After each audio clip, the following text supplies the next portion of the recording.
नमस्कार साथियों, स्वागत है आपका अंतर्राष्ट्रीय अर्थशास्त्र की इस पहली कक्षा में। आज हम चर्चा करेंगे अंतर्राष्ट्रीय व्यापार, उसका मतलब क्या होता है और उसकी क्या महत्व हैं, क्या उसके नफ़े नुकसान हैं। अंतर्राष्ट्रीय व्यापार से क्या तात्पर्य है? तो अंतर्राष्ट्रीय व्यापार से तात्पर्य है देशों के बीच वस्तु और सेवाओं का आदान प्रदान, या इसमें पूंजी भी शामिल हो सकती है। तो सरल शब्दों में इसका मतलब है कि वस्तुओं और सेवाओं का निर्यात और आयात। निर्यात का मतलब देश से बाहर वस्तु और सेवाओं को बेचना, जबकि आयात का मतलब है देश के भीतर दूसरे देशों में उत्पादित वस्तु और सेवाओं को मंगवाना। अंतर्राष्ट्रीय व्यापार विश्व अर्थव्यवस्था का समर्थन करता है, जहां कीमतें, मांग और आपूर्ति वैश्विक घटनाओं से प्रभावित होती हैं।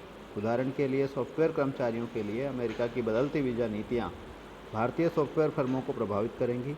इसी प्रकार से चीन जैसे निर्यातक देशों में यदि श्रम की कीमतों में परिवर्तन आता है, तो अमेरिका या किसी अन्य देश में निवासित व्यक्ति द्वारा चीन में निर्मित वस्तुओं को खरीदने पर उनके द्वारा दी जाने वाली कीमतों में परिवर्तन आएगा।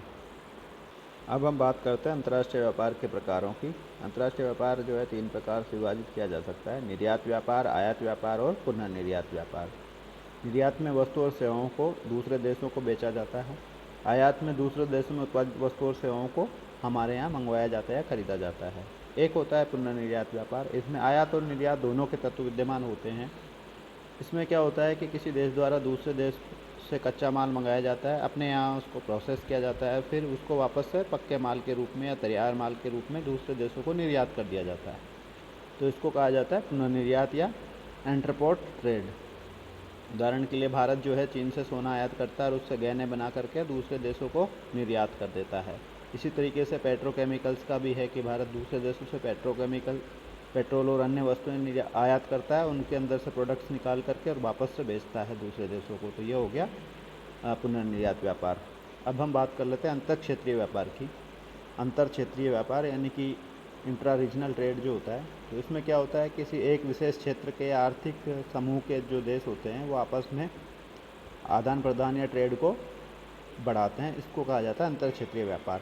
उदाहरण के लिए जैसे दक्षिण पूर्वी एशिया में आसियान ग्रुप है, और आसियान ग्रुप के जो कंट्री हैं वो आपस में ट्रेड कर रहे हैं और उसके लिए ट्रेड बैरियर्स को हटा करके और जो ट्रेड का जो वॉल्यूम है उसको बढ़ा रहे हैं। बहुत सारा ट्रेड वस्तु और सेवाओं के रूप में कर रहे हैं।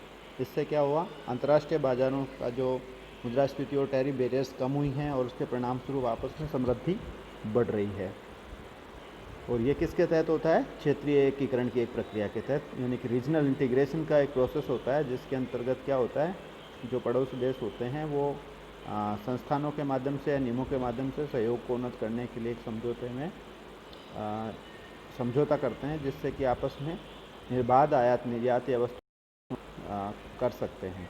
इससे क्या होगा कि सशस्त्र संघर्ष की संभावनाएं कम हो जाती हैं, आपस में विश्वास और सुरक्षा साझा करते हैं, और नीतिगत मुद्दों में जैसे पर्यावरण, जलवायु परिवर्तन, प्रवास पर सामंजस्यपूर्ण क्षेत्रीय रुख अपनाते हैं। तो इसमें सारे देश आपस में सभी मुद्दों पर साझा हितों को ध्यान में रखते हुए पॉलिसी अपनाते हैं और विकास का रास्ता अख्तियार करते हैं। तो अब हम बात कर लेते हैं अंतर्राष्ट्रीय व्यापार के क्या क्या लाभ हैं, फ़ायदे क्या क्या हैं। पहला लाभ है प्राकृतिक संसाधनों का इष्टतम उपयोग। अंतर्राष्ट्रीय व्यापार प्रत्येक देश को अपने प्राकृतिक संसाधनों का इष्टतम या अनुकूलतम उपयोग करने में मदद करता है। प्रत्येक देश उन वस्तुओं के उत्पादन पर ध्यान केंद्रित करता है जिसके लिए उसके संसाधन सबसे उपयुक्त हैं। बेस्ट सूटेबल यूज करते हैं वो संसाधनों की, इससे बर्बादी नहीं होती है। दूसरा लाभ है सभी प्रकार के सामानों की उपलब्धता। यह उन देशों को माल प्राप्त करने में सक्षम बनाता है जो कम लागत पर अन्य देशों से आयात करके अधिक उत्पादन के कारण या जितना उत्पादन नहीं कर पा रहे हैं। तो जिनके पास लिमिटेड रिसोर्सेज हैं और जिन चीज़ों की वहाँ उपलब्धता नहीं है, वो देश उन सामानों को दूसरे देशों से आयात करके उपभोग के लिए अपने उपभोक्ताओं को उपलब्ध करा पाते हैं। इसके बाद हम बात करते हैं नेक्स्ट जो है विशेषज्ञता। तो विदेशी व्यापार विशिष्टीकरण की ओर ले जाता है सभी कंट्रीज़ को और विभिन्न देशों में विभिन्न वस्तुओं के उत्पादन को प्रोत्साहित करता है। श्रम विभाजन के फायदों के कारण तुलनात्मक रूप से कम लागत पर माल का उत्पादन किया जाना संभव हो पाता है। तो यहाँ स्पेशलाइजेशन का बढ़ावा मिलता है। फिर बड़े पैमाने पर उत्पादन के लाभ, जो लार्ज स्केल प्रोडक्शन इकोनॉमीज होती हैं, वो भी हमें प्राप्त होती हैं। अंतर्राष्ट्रीय व्यापार के कारण न केवल घरेलू खपत के लिए बल्कि अन्य देशों के निर्यात के लिए भी माल का उत्पादन बड़े पैमाने पर किया जाता है और दुनिया के राष्ट्र उन वस्तुओं का निपटान कर सकते हैं जो अंतर्राष्ट्रीय बाजारों में अधिशेष हैं, यानी कि सरप्लस जितना प्रोडक्शन है वो अन्य देशों में भेजा जाता है। इससे बड़े पैमाने पर उत्पादन होता है और बड़े पैमाने पर उत्पादन का लाभ दुनिया के सभी देशों को मिल सकता है। इकोनॉमीज ऑफ लार्ज स्केल यहाँ पे मिलती हैं।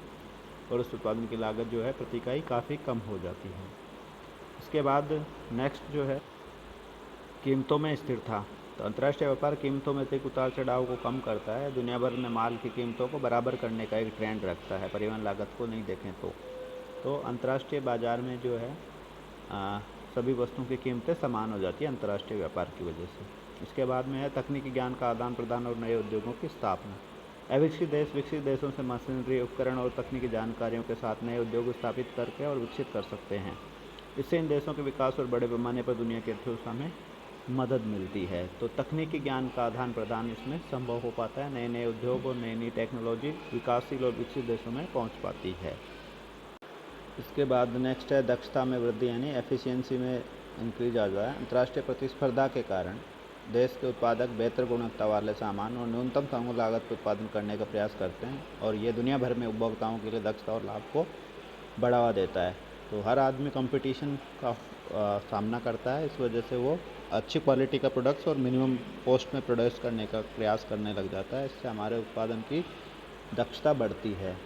फिर है परिवहन और संचार साधनों का विकास है। अंतर्राष्ट्रीय व्यापार में क्या होता है कि दूर के जो देश हैं वहाँ के लोग आपस में कनेक्ट होना चाहते हैं, और उसके लिए क्या करेंगे, परिवहन और संचार के साधनों का माध्यम बनेगा। तो इसके लिए लेटेस्ट टेक्नोलॉजी वाला जो डेवलपमेंट होता है विकासशील और विकसित दोनों देशों में होता है, ताकि वो संपर्क बन सके। तो अंतर्राष्ट्रीय व्यापार के लाभों के रूप में परिवहन और संचार के साधनों का विकास एक बाई प्रोडक्ट के रूप में विकसित होता रहता है साथ के साथ। तो ये एक अच्छा फायदा अंतर्राष्ट्रीय व्यापार का होता है।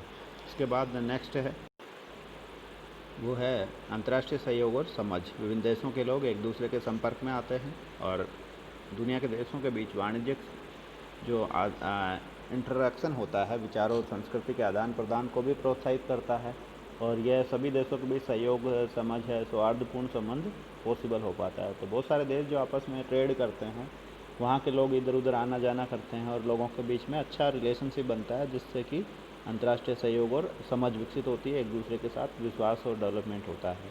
फिर है प्राकृतिक आपदाओं का सामना करने की क्षमता। प्राकृतिक आपदाएं जैसे सूखा है, अकाल है, बाढ़ है, भूकंप है आदि से कई बार किसी देश में उत्पादन नहीं हो पाता है, या उनका उत्पादन बहुत कम हो जाता है। ऐसी स्थिति में अगर वो फिर दूसरे देशों से आयात निर्यात करते हैं, तो वो उनके लिए अपनी जनसंख्या के लिए खाने पीने की वस्तुएं बाहर से देशों से मंगा सकते हैं, और उनको इनके प्रभाव को थोड़ा सीमित किया जा सकता है, इनके नकारात्मक प्रभाव को कंट्रोल किया जा सकता है। तो ऐसी चीज़ें अंतर्राष्ट्रीय व्यापार की स्थिति में कम जनसंख्या जान माल की हानि को काफ़ी हद तक नियंत्रित कर लेती हैं। अन्य लाभ भी है इसमें। एक अंतर्राष्ट्रीय व्यापार कई अन्य तरीक़ों से भी मदद करता है, कि जैसे उपभोक्ताओं को लाभ होता है, बेस्ट क्वालिटी की प्रोडक्ट्स मिलते हैं, और हर प्रोडक्ट आपको मिल जा रहा है। अंतर्राष्ट्रीय शांति और बेहतर जीवन स्तर को बढ़ावा देता है। आपके पास पैसे हैं लेकिन कुछ वस्तुएं आप नहीं खरीद सकते हैं, तो वो भी आपके लिए अंतर्राष्ट्रीय व्यापार की स्थिति में अवेलेबल हो जाती हैं, और इससे अंतर्राष्ट्रीय शांति को बढ़ावा मिलता है। अंतर्राष्ट्रीय व्यापार के नुकसान या हानियों की चर्चा हम अगले वीडियो में करेंगे। धन्यवाद।